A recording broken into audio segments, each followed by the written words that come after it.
আমার নেতা আমাকে আল্লাহর ইশারায় অনেক কিছু দিয়েছেন। আমি যতটুকু জানি, আমার নেতা বিএনপির ভারপ্রাপ্ত চেয়ারম্যান জনাব তারেক রহমান সাহেব আমার জন্য ওসি লেভেল পর্যন্ত ফোন করেছে এবং আমাকে খোঁজার জন্য উনি অনেক মানুষের কাছে ফোন করছে। আমি তো এখন অনেক হয়তো বা টুকটাক একটু বড় নেতা হয়েছি। আমি সেই মোহাম্মদপুর থানা ছাত্র দলের যুগ্ম আহ্বায়ক থাকা অবস্থা থেকে উনি আমার জন্য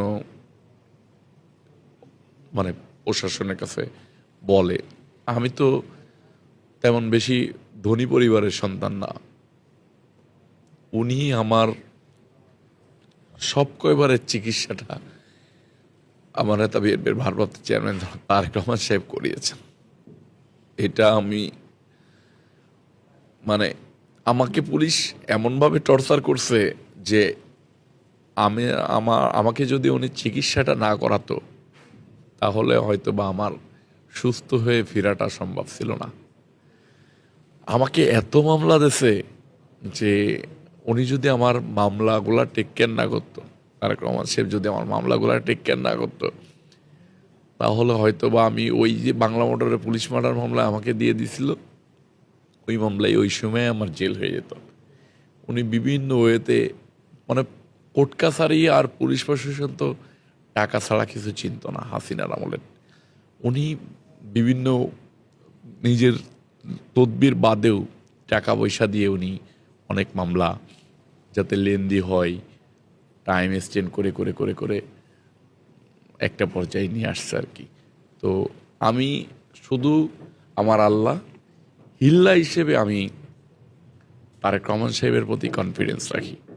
আপনি দেখবেন যে আমি আপনার বাসার পরিস্থিতি তখন কিরকম ছিল, মানে ওনারা কি ভাবতেন?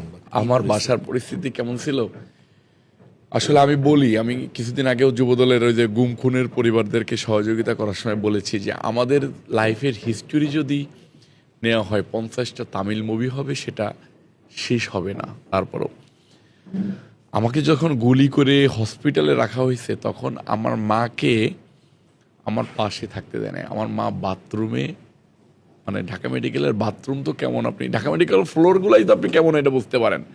ঢাকা মেডিকেলের বাথরুমে আমার মা ঘুমাইতো।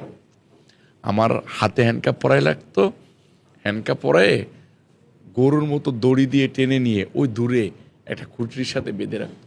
মানে আমি একটা গরু, আমার হাতে হ্যান্ডকাপ লাগানো, সেই গরুর দড়ি দিয়ে নিজে দড়ি বেঁধে রাখতো। আমার মা দেখে কান্ত দেখে আমার মাকে কারারক্ষীরা আর পুলিশ মিলে ঘাট ধরে ওইখান থেকে বের করে দিত। আমার মা যাইতে দিত না তখন। তখন আমার মায়ের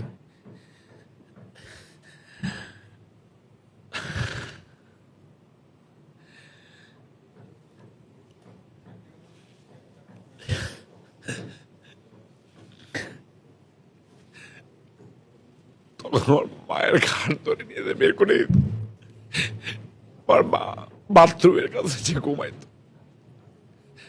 এরকম দিন যখন পার করছি তখন আর শুধু মনের ভিতরে মনে হয়েছে যে যতবার জেলে গেছি, জেল থেকে বের হওয়ার পরে মনে হয়েছে যে আর একবার এই স্বৈরাচার হাসিনার বিরুদ্ধে যুদ্ধ ঘোষণা করতে